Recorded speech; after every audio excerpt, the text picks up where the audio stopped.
Waziri wa usalama Dr. Fred Matiang'i amehakikishia tume ya uchaguzi na mipaka ya IEBC kuwa serikali imeweka mikakati ya kuhakikisha usalama wa kutosha wakati wa uchaguzi. Matiang'i aliyezungumza haya wakati alihudhuria kikao cha klabu ya Lottery. Prepared to handle this challenge and engaging with any party who we can engage to solve this problem.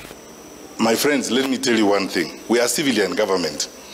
And because we are a civilian government, our first line of action is to try everything else that does not involve use of force.